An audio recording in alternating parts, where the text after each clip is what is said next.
Thank you, thank you, thank you. So, a little announcement about tomorrow as we wait, as you're moving forward.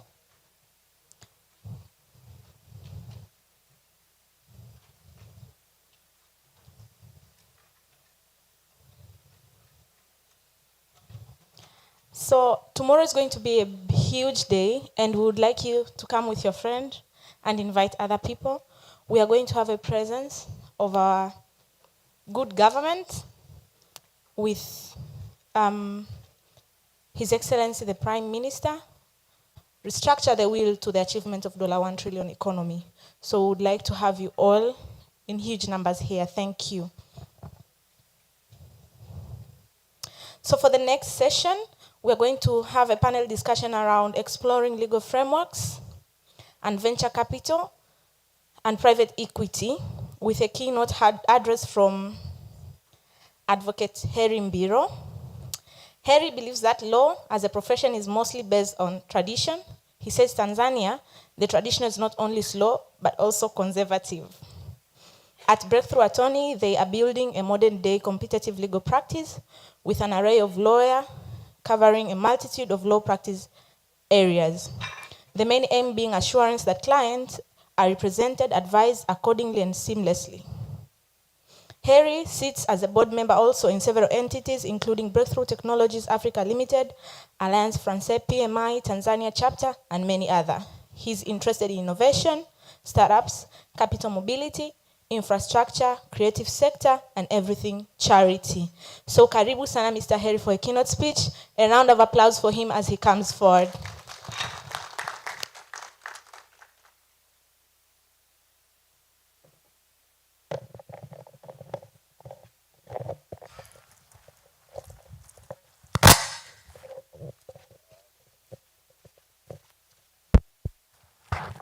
Hello, hello. How are you? Good morning.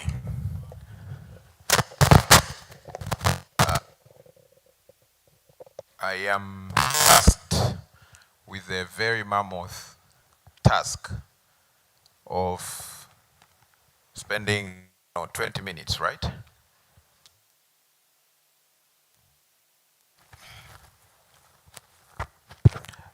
About 20 minutes to share with. Hello? Yes. Okay. So for 20 minutes, I'll try to share with you what I have tried to learn my entire law life and what I have tried to prepare for the past 2 weeks. I'll try to do it in 20 minutes. And I'm motivated by Usain Bolt, who trained his entire life to run just 9 seconds. Let's see. So, you have heard a lot about venture, private equity, and funding the innovation sector. And the conversations, it's clear that there are policy.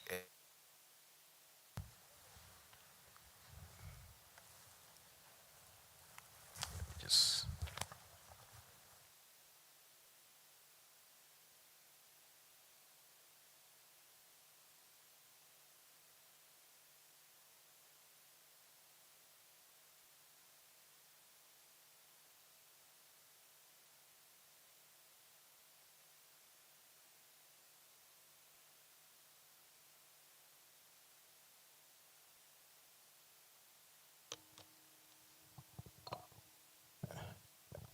Thank you. So, at the center of it all, and even the past speaker, the panelists, you did hear about issues related to policy. So that is about Breakthrough Attorneys. We are a law firm that is focused on corporate commercial support, innovation, investment, etc. I will not speak much about it. Of course, we have use of websites, etc., etc. So the it's important for us to understand that the current ecosystem in Tanzania does not present a single standing law that supports or covers private equity or venture capital. So as a result, we do have a necessary route of using common, ordinary, or standard corporate structures to finance, regulate, or assist operation of a sector that is not ordinary. That is where we are. Startups, MSMEs, and various innovation activities are forced to be operated or rather regulated by an ecosystem or structures that are not conducive for the needs that the startups and innovation sector are. In summary, you would see that as a result, you do have issues such as double taxation, complex operations issues, disadvantaged or discouraged financing factors, and multiple processes or bureaucracy that in general frustrate innovation and startup financing or startup growth in the sector. However, we are aware, and we have seen and will see further, I believe, multiple recent developments that are happening in the space in Tanzania that motivates or shows positive strides towards startup and innovation sector support. For example, last year, there are guides, draft capital markets and securities, private equity, and venture capital regulations. The intention is to assist the operations and regulation of the PE and VC space in Tanzania. Unfortunately, these are not yet functional, and we are still waiting their formal enactment and significant steps towards their operations, at least steps in the right direction. Further, what you need to understand is that the tax position that affects the startup and innovation ecosystem is not necessarily a problem that it cannot tax the startup sector. The problem that we have is a problem of tax design, not tax that is not covering the space. Because the space is still here, there are startups here, we are seeing more and more. However, what we are seeing is a design that affects, or rather it's not conducive to the space that innovation, startups, and other sectors that are supported need to have. So one would simply say that the framework that we have was built for the ordinary and conventional trading companies, ordinary partnerships, and was geared to tax normal investment returns around pooled investment vehicles. Instead, we need to focus on tax structures that actually is supposed for layered fund, performance-based compensation, etc., etc. We'll see more of these as we go forward. So in summary, and I will not spend much time here because of the conversation that we already have been through. So I'll just wish for you to focus on the indicators, the first column and the last one. So you see there are indicators of a vibrant support system for startup ecosystem. You see the issue of share of the East Africa PE deals, estimated PE market size, typical deal sectors, etc., until exit channels. And I'm glad that the last panel also spoke about exit channels, because it's one of the big issues that we do have here. If we're speaking about ecosystem support. It's not only about how you come in, it's also how you go out.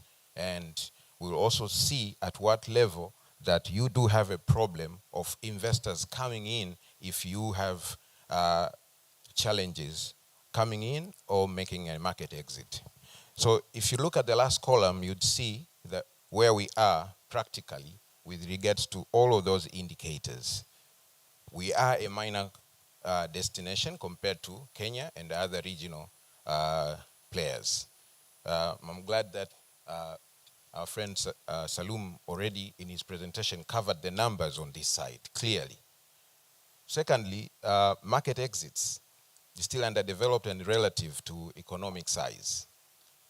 Most funds, asset heavy and regulated sectors, not high growth VC at scale. Most funds investing in Tanzania are domiciled offshore, or even deals that we are seeing, most of them are happening at group level, and parties or startups or players that are in the market are only getting segments and portions of those fundings. Then we do have very few Tanzanian fund managers which operate at institutional scale. I think given the presentation and the previous session, we are happy to say we need more and more funds that are actually set up in Tanzania. Further, the issue of pension funds insurers having minimal LPE VC exposure. We need, and we'll see more later on, to see pension funds and institutional investors actually focusing on, VC and PE funding in Tanzania. Again, this is a repetition. It was covered in the previous session. Early stage funding is limited and very fragmented. Weak exit liquidity, and lastly, PE and venture VC regulations are still maturing at a very infancy stage.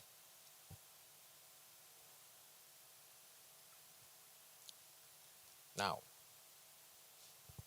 I wanted to give you a bit of a distinction between these types of structures for purposes of operations. How many in here do know the structures of companies, just by a show of hands, how a company is structured? Okay, thank you.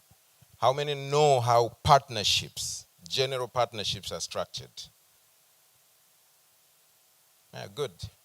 There are many here that know that. So on that left side, you see a normal company, the way it's structured, and what it means in terms of distinctiveness or separation of the shareholders from the company. A company, when it formed, is separate from the people that are making it, the shareholders. So we create what we call a separate legal entity, and liability of all members, shareholders, enjoy limited liability. Further, the governance is very rigid in terms of how the structure is. There's a board of directors that operates it. They act as the fiduciary officer, the principal officers of the company. And the other issues there are that the major drawback is that company pays taxes, a corporate tax at 30%, and also there is tax at the point of distribution of shareholders when they get dividends. So that's a normal setup of a company, of operations of entities in Tanzania in general. And then you have trusts, which are there, and then you have partnerships. However, the partnerships that we do have are usually has unlimited liability, the partnerships that we do have. What do we mean by unlimited liability is that the partners that are making the company or the partnership, the firm, do have the same liability as what the business has. This means if there are issues affecting the business, it will also visit or affects the partners. So here is where we come to limited partnerships. Now, limited partnerships presupposes a structure where the ones who are making it, the ones that are investors, will have no liability from the organization. This is where we do have limited liabilities partnership, LLPs. The essence of this is to have limited liability, tax transparency, and less operational administration that can support VC and PE growth in a country. So when you have a limited liability partnership, you create more flexibility between the operations of the organization and the regulatory component of matters that are passing through that entity. I will show you further as we go.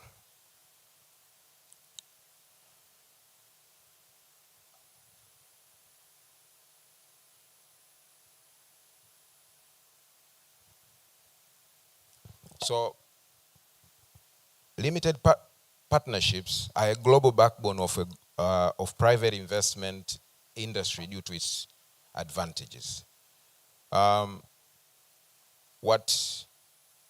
What they do is that they create, there's a statement that was used, a third-party involvement in the operations of funding.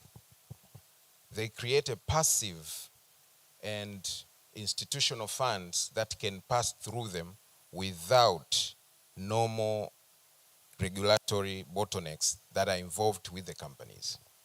So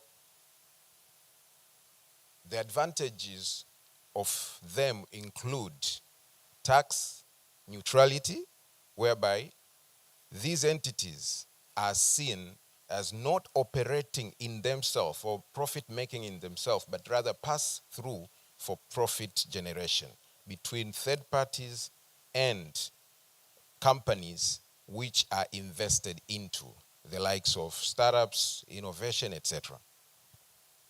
So the issue here again is that these companies are very flexible and easy to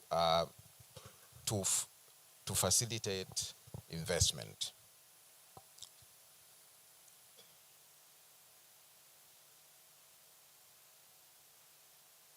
So this drawing here, this diagram, explains how the structure of an LLP could operate. What we do have right now is simply where the PE fund is and portfolio companies that are all deemed as operating and taxable entities. So tax is currently, for example, taxed at every point there. So if you create or you allow an LLP, limited liability partnership in the law, what happens is that you allow the last side on the top left to be part of the play in terms of operations. And what that means is that for operation purposes, the private equity fund at the middle is simply a pass-through. Gains that are coming to that organization will not be taxed at that point.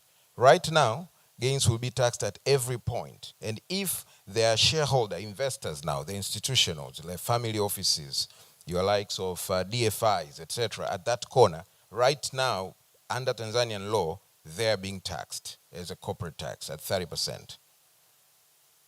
for any gains that are coming at private equity, and then distributions to the investors are also taxed at 10% as dividends. That is the current position of the law. So structure for LLP or for this that presupposes means that gains from invested portfolio companies will not be taxed at the private equity level, but will be taxed at the investor level as distributions in the country, because there is no double taxation to begin with, among others. But also, it also with other reasons that we'll see and other regulatory changes, we'll see why that will also facilitate more investment with regards to bureaucratic processes that are in place. So to simply break it down with regards to what needs to be done for purposes of facilitating the same is, number one, eliminating pillar one, which is liability. These are the key pillars that we have to focus on. We need to make sure that there is a limited liability for partners in this funding structure to facilitate PE and VC frameworks. So the current structures, like I've said, they're not. So what regulatory imperative do we need to do in Tanzania to facilitate that? We need to enact a dedicated limited partnership legislation to legally separate general partners who are in current structures controlled into limited partnership passivity. That is what we definitely need to do. I'm happy that our friends from DRELA are here, and this is one of the biggest issues that we do have, because currently any VC operates like any company, and in a manner of speaking, immediately that VC is formed, it's subjected to the same taxing and administrative bottlenecks that any other common company is facing. Secondly, is the issue of tax, which with fiscal transparency, we need to amend the Income Tax Act, among others, to grant clear pass-through status for approved fund vehicles. We need to definitely create a pass-through status in our taxing laws. Governance, we need to harmonize beneficial ownership reporting and streamline registration compliance journey for fund managers. Clearly, from the previous diagram, you can see that for issues related to funds and DFR, investors under the arm, there will be a lot of reporting for purposes of beneficial ownership reporting, because there are many funders, there are many investors, let's say angel investors network. So definitely our law will also need to be harmonized in terms of beneficial ownership reporting under the umbrella of the fund managers. Otherwise, this will also be a very big challenge to comply with the current beneficial ownership regulation in place, based on the number of involved players in a standard PE and VC setup. Again, we also need to streamline issues on cross-border regulatory alignment. So the most important thing here is to enable regulated institutional allocation to PE and VC. We must define anchor investor frameworks and protections. I'm glad that Salum also in his previous panel touched base on institutional, pension, and corporate funding for purposes of PE and VC regulations. And here, what you need to understand is that the pension funds have regulated limited cappings for investment portfolios. What we are saying is that, as the case was in Ghana, it's important for us as well to look at this and create a proper regulatory framework. And The last thing is jurisdictional choice and legal certainty. We need to introduce formal LP or introduce formal LP and equivalent fund structure and clarify tax pass-through and FX repatriation rules. I know I'm running out of time, but can I have 2 minutes to run on something? So I made a summary of 8 things that needs to be done to create a conducive legal framework that will assist in terms of LLP operations in Tanzania. So these are the strategies that we need to take as a country to make sure that we are creating a conducive framework for LLP. Number one, we must do a formal enactment legislation. That is clear. I'm happy that our friends from CMSA are already working on that. Number two, tax law harmonization. That is also clear. Number three, we need to fast track mergers and acquisition and startup exit approvals.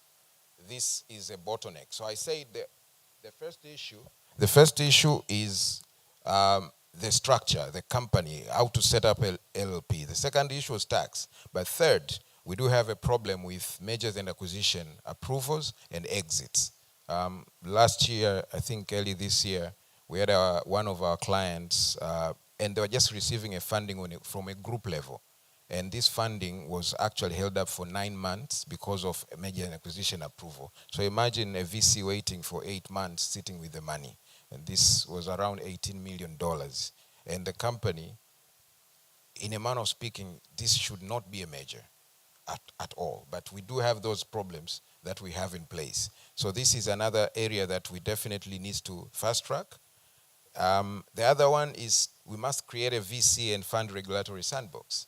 We need to have an environment that everybody can actually come in and share. October 2025, South Africa have created one.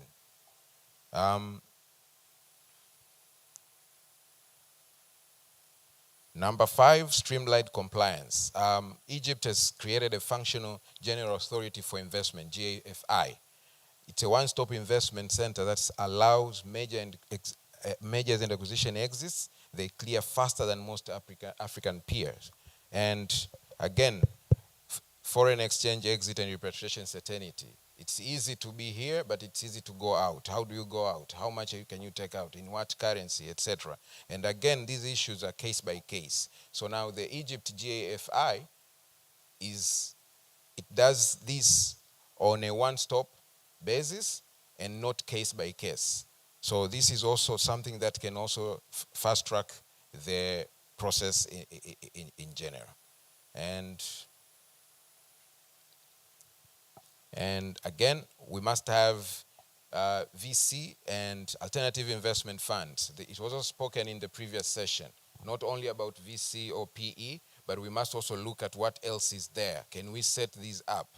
So it's very important to look at how Kenya is happening. I'm not sure if you know Novastar and Telcom. They've also been regulated by Kenya Capital Markets and Securities Authority. It's very important for alternative investment funding. Again, the last point, it was covered in the last slide with regards to pension and institutional capital participation. Nigeria, Pension Commission for Nigeria already, the regulation allow pension fund, PE allocation, and anchoring multiple domestic PE vehicles. One thing that I have to finalize with is the fact that the countries that have limited liability partnership laws seem to be ahead of the rest. Kenya is ahead of the rest. Nigeria, and the funny thing about Nigeria is that the LLP infrastructure or law covers only Lagos. So you can actually streamline a region, a part. I don't know, the Silicon of Tanzania, Silicon Zanzibar. So stuff like that can happen, and then we can actually facilitate investment coming into the country. Thank you.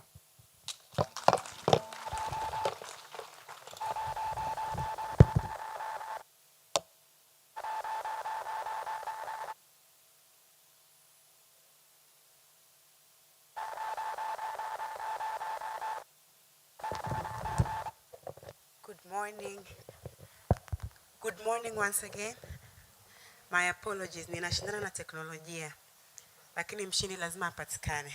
So thank you very much for that very wonderful session. And naona tushaanza kuchoka choka. If you can hear me, clap once. If you can hear me, clap twice. If you can hear me, touch your nose. If you can hear me, touch your ears. If you can hear me, touch your mouth. If you can hear me, touch your mouth. If you can hear me, touch your nose. Some people, you are not too cool for this. Well, you kind of are. So thank you very much for that wonderful session. Remember, this is the Tanzania's largest startup ecosystem platform,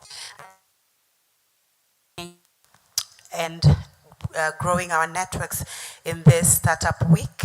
Now we are going to jump into another very sensitive session, and this next session is going to explore legal frameworks that can catalyze venture capital and private equity syndicates in Tanzania. The session unpack the legal investment perspective. Can I please use this mic?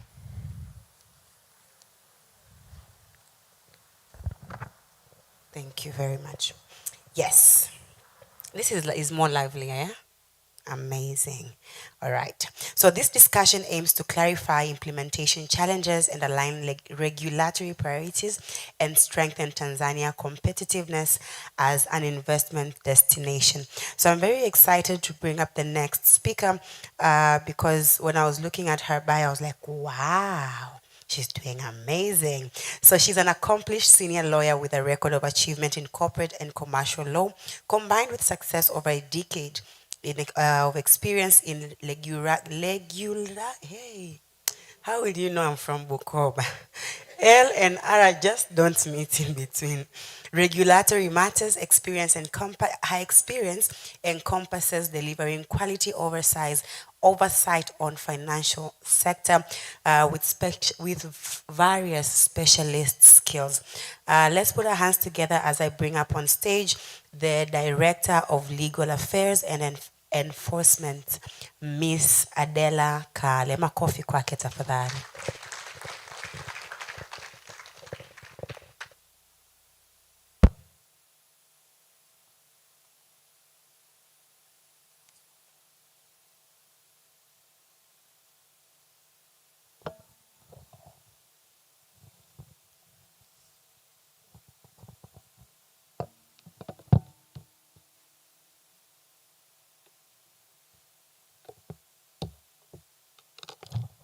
Good morning, everyone. I think I don't have a lot to do today. Harry has covered most of the things that I was supposed to talk about.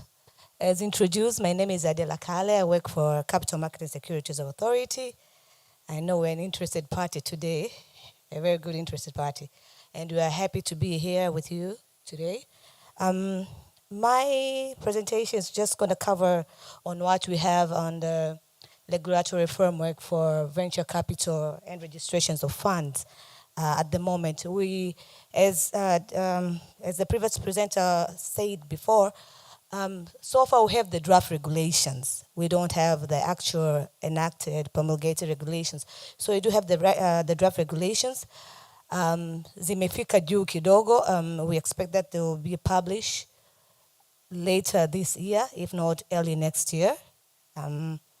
And from there onwards, then we'll proceed with the registrations and other compliance issues for the funds and the firm that will be managing the funds. Previously, we did had a title called Capital Market and Securities Private Equity Venture Capital Funds Regulations. I've seen that it has been discussed with previous speakers, but on ongoing, we had several discussions, we did some studies, and it was thought better to let go of the venture capital and private equity term, the terminologies, and just go with alternative investment funds. That's what you have at the moment. So when you go through the regulations and when they'll be published, you'll see that they won't be titled as capital market and security, private equity, venture capital regulation. Rather, they'll be titled as capital market and securities, alternative investment funds regulations. And this is only just to cover whatever that is going to be ahead of us. You know, hivi vitu vina evolve every other day, so inawezekana mbele wikaja ku accommodate hedge funds. Is it okay that niko mix Kiswahili na Kiingereza, or we stick to English? Is it okay? Thank you so much. So huko mbeleni tunaamini kwamba vitu vingine vitakuja. We will have hedge funds maybe, and mambo yanabadilika. Maybe we can have other funds that could be under the same purview of alternative investment funds. So I won't be discussing what's private equity, what's venture capital. I believe you all know what it is. As I said before, hizi zitaangalia zote kwa pamoja. Tuko mbeleni tuna issues za real estate funds, infrastructure funds, zote zitakuwa covered under the alternative investment funds regulations. So the rationale of the regulation basically is to oversee the whole ecosystem, to protect investors, to give guidance to the managers that will be managing the funds. Now also to align with other circulars and policies that has been enacted by the government. And in terms of objective, I've said it, to just help to give guidance to the whole venture capital private equity business in Tanzania and ensure that compliance is iko vizuri na investors are well protected. So Harriet spoke about how they expect the firms to be incorporated. What is the expectation of so many people that we need to have a general partner, we need to have a limited liability partnership in place, and at the moment we don't have that. I believe and that Brella is working on it, because issues on issue of partnership, issues of company registrations are all under Brella. So we trust they're working on it, and in the near future we'll have that structure in place that will be accommodated later when we have to amend the regulations after being promulgated, so that to cover the issue of limited liability partnership. But it was thought better not to wait.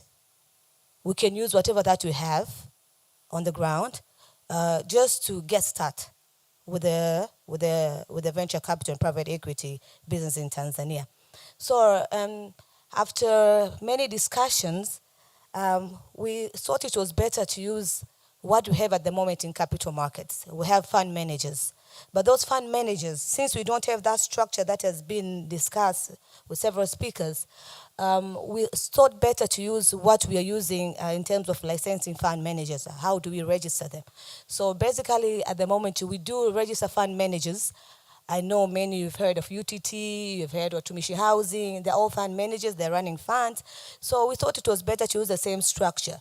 So the first thing that a fund manager needs to do is first register the company. So we use a normal registration, the company registration and umbrella, and then you need to have a minimum paid up capital, which will be always prescribed by the authority after the regulation being published. And having looked at other jurisdictions and how these funds are operating, we thought it was better for the manager to have some stake, some interest in that fund also. And I believe you all know that in terms of a general partner and other partners in the venture capital business. And also on issues of governance, we need them to have a board of directors, which we need also to have independent directors. And also to make sure that whatever that they're doing, their MEMAT has to explicitly provide that they will deal with the provision of capital to small and medium enterprises in Tanzania. So they have explicitly to say that, thank you, in their MEMAT, so that we know that they'll actually be running the venture capital firm. In terms of application, those are so many things, but they are not big things. Those are normal things. It's just a certificate of incorporation. I said you need to have that. You need to have a MEMAT to be registered by BRELA, and I said primary objective to be to support the SMEs. You need to have an audited financial statement, and this is basically for those that have been existing. because this regulation also register fund managers, licensed fund managers that they've been existing in Tanzania and they did not have a place to be registered. So if you've been existing for quite some time, then at least we see your audited financial statement and see that you are sustainable enough to run the business that you intend to do. And they have investment policy. In investment policy also, you have to identify what you'll be doing in your business. And again, you need to say that will be providing capital to SMEs. You need also to have a custodian.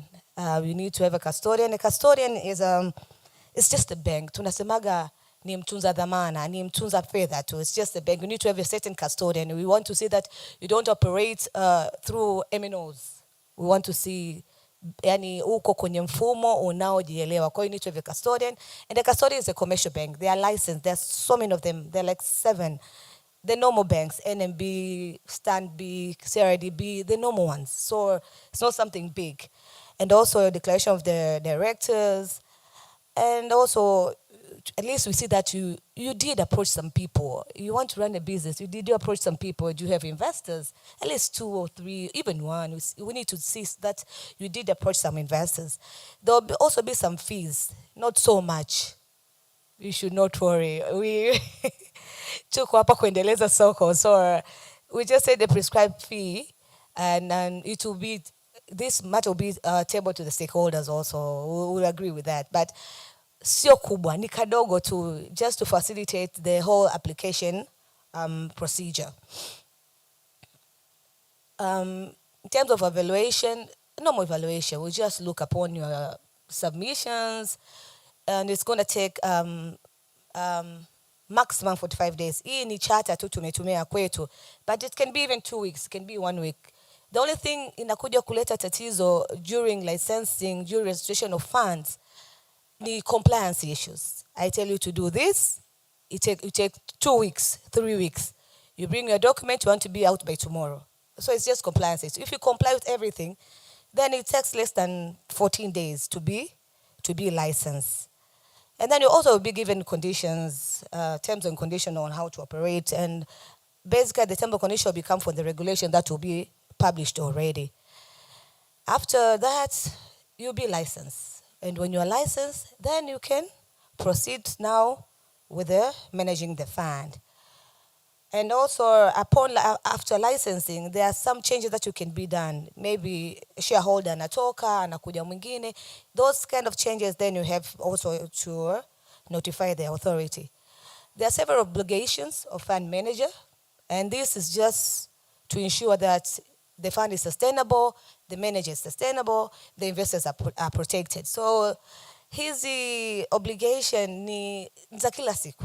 You need to have an investment policy, as I said before. The constitutive documents, you need to have them in place. Terms of management agreement.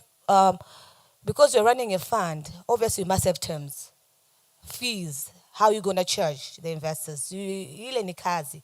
Kwa vile zile terms and conditions, you need to know if it is 0.02, if it's what. You just state it. And the investors need to know that because they're putting their money in that fund. And also you need to abide with the Act and other applicable laws. Kuna issues of data protection, kuna issues of AML, vitu kama hivyo. As a manager, you need to make sure that you abide to that. And saa zote unaangalia interests za ile asset unao manage.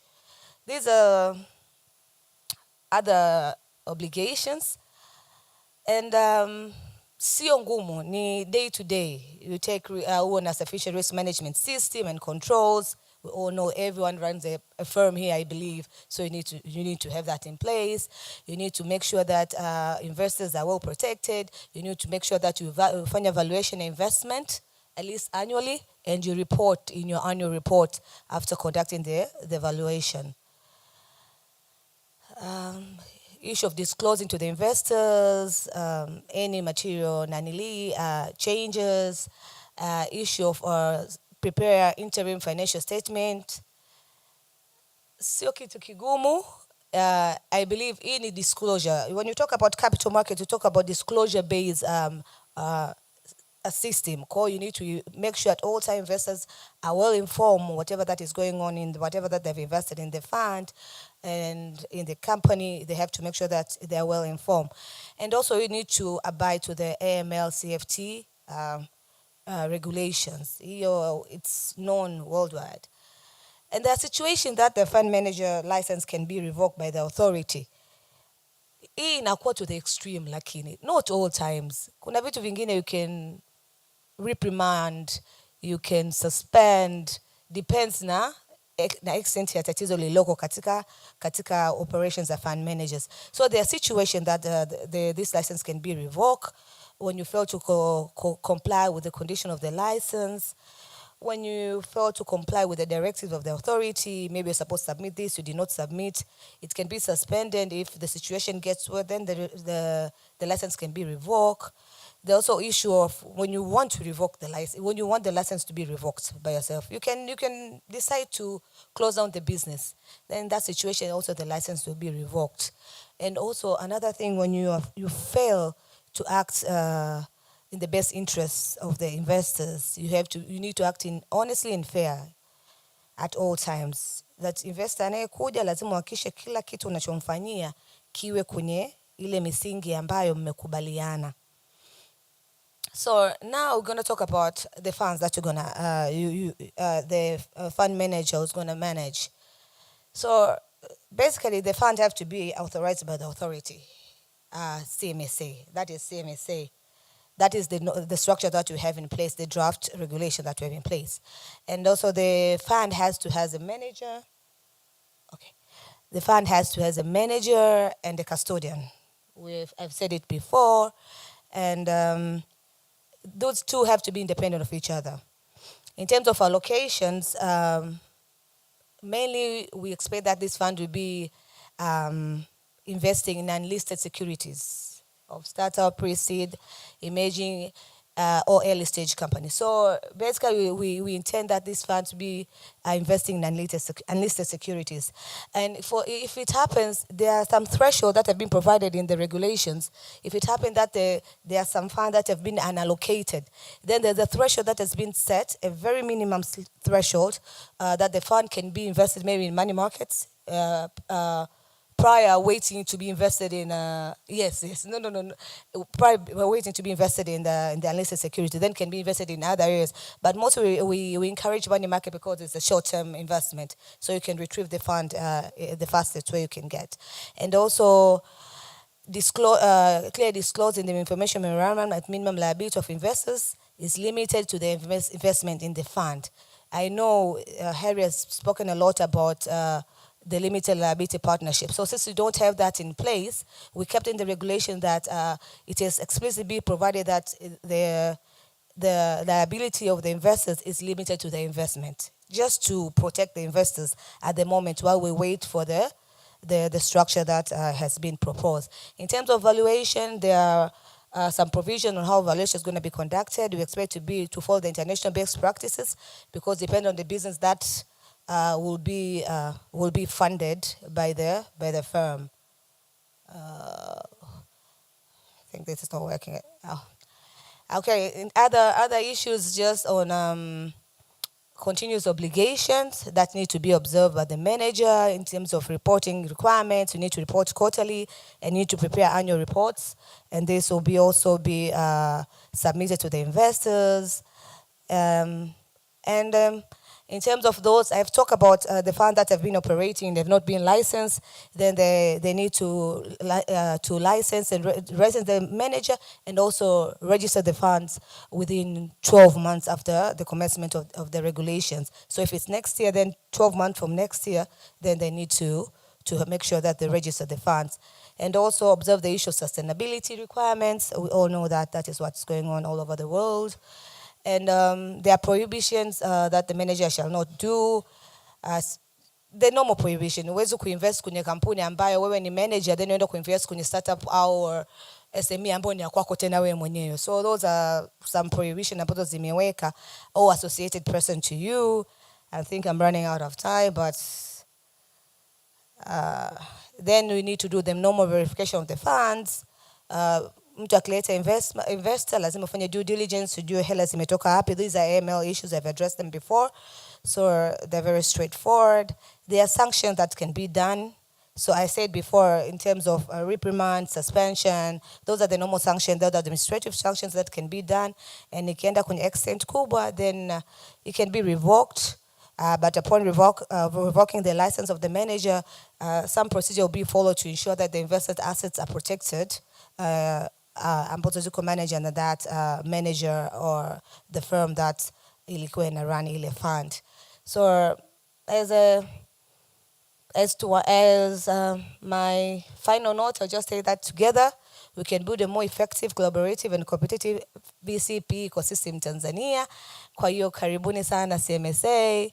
Feel free, the doors are open, and we hope to see your applications as soon as the regulations are being published. Asanteni sana.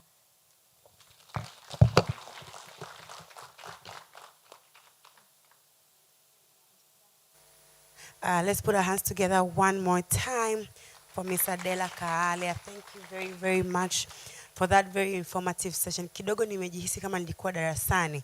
Ni vile tu nimekosa ka notebook kwa mbali.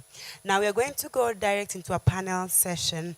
And coming up on stage, I was going to prepare a very long introduction for her, but then she told me one fun thing about her. She said, outside, when you tell her anything about startups, she literally gets excited. It's like a sun comes to her face. So I said, okay, this is the best introduction I should give, because someone who gets excited when she hears startups, that means she is there to add value to what we are actually intending to do this week. So I would like to bring our moderator for this panel, the policy director. Or before I bring her up, where are the investors in the room? Can I get a wave? The partners? Hey, startup owners, those who have not raised their hands, who are you? I am worried. Anyways, we're going to have an exercise, a partnership exercise right after this discussion, so please hang around. It's going to be very fun and very brief. But in the meantime, I'd like to invite the Policy Director of Palladium Group, UK Tanzania Green Growth Facility, Ms. Emily Mwenewanda, as she comes up on stage. Tafadhali tumsindikize kwa makofi. Karibu sana. Msichoke, makofi tena. 1 star for her, 2 stars, 3 stars, 4 stars, 5 stars. Morning, everyone. Oh, it's afternoon. Yeah, thank you. She actually asked to introduce me. She asked me something fun about me, and I said I'm quite boring. So I don't know whether that was fun, but I'm really boring. Good afternoon. Thank you all for being here. It's really exciting to hear all the discussions. I missed it yesterday, but I can kind of grasp what's been happening, and it's very, very exciting. I've been tasked with something quite difficult, which is policy regulatory framework. Yes, I need to tread very carefully. Yeah, it is a big issue. I've been sort of working in that space, engaging government on policy and regulatory matters for the last 2.5 years to catalyze investment in Tanzania. So this is very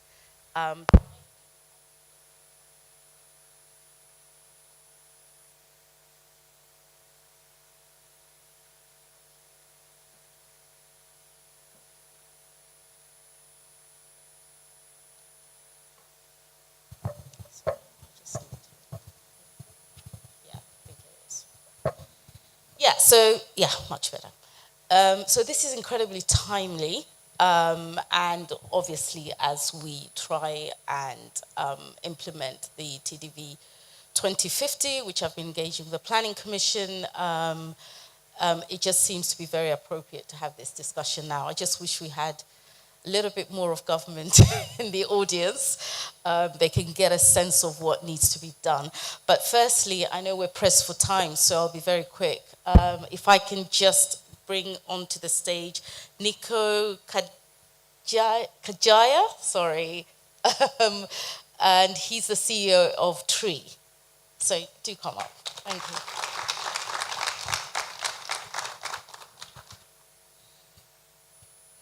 I did get that right the other time, but sorry. I'm so sorry.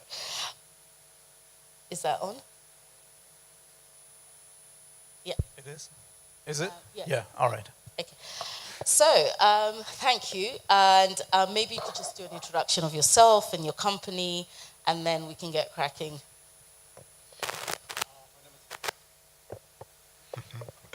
My name is Nico. Interest in technology. My name is Nico. I'm co-founder and CEO of Tree. We are an e-mobility company. One of the many startups. We are not a fund manager yet. No worries. Is this working?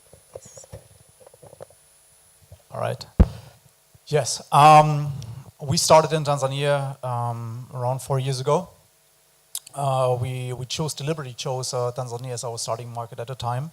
We can go into the details of that later, but yeah, we proud ourselves to be an e-mobility company that is based in Tanzania, that has its HQ in Dar es Salaam, and we expanded into Nigeria, into Ethiopia, but we started here. So yeah. Yeah, great. So thank you. And why did you choose Tanzania? So I'm just curious.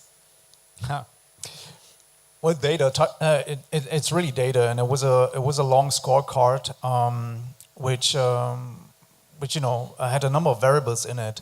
But to keep it very brief, we looked at Africa at large. Then me and my co-founder, and then we looked at specifically East Africa, because at the time it became quite organically the e-mobility hub on the continent.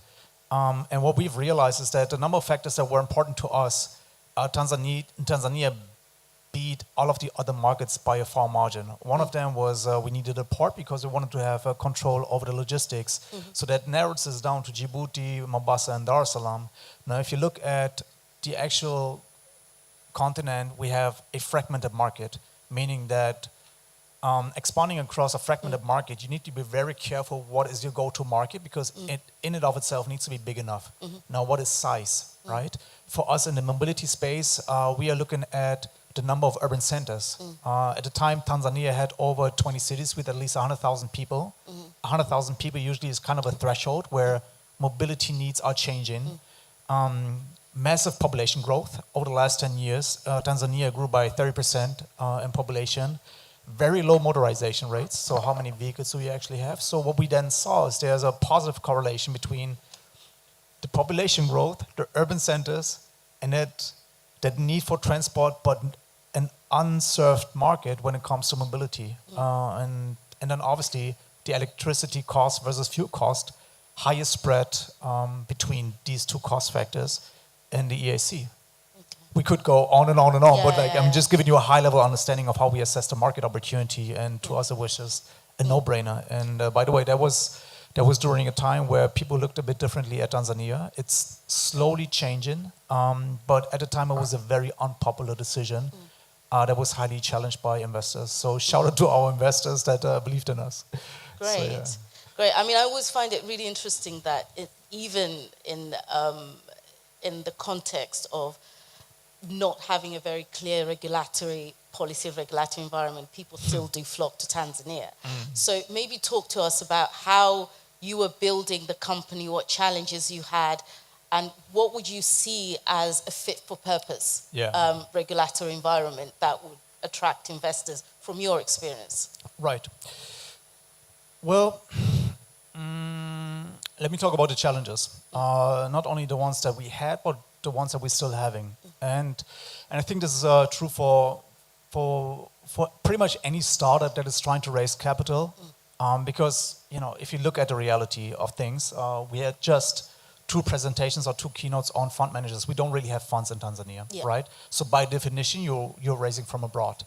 Now, the moment you're getting an investment in Tanzania, that is taxable income. And this is a real big issue, because now imagine, and let's be very practical here, let's not be too theoretical. Imagine you're raising $100,000, all right? And you're raising for 18 months. Why would you raise for 18 months? That's pretty much what's common in the game. 12 months for building your business, 6 months for raising the next round. Now, you're trying to raise for 18 months. And all of a sudden, TRA says, hey man, by the way, 6 months we're gonna take away in taxes. So you're already putting yourself At a in a very compromised position, because as much as you thought you raised your funds for 18 months, truly you only raised for 12.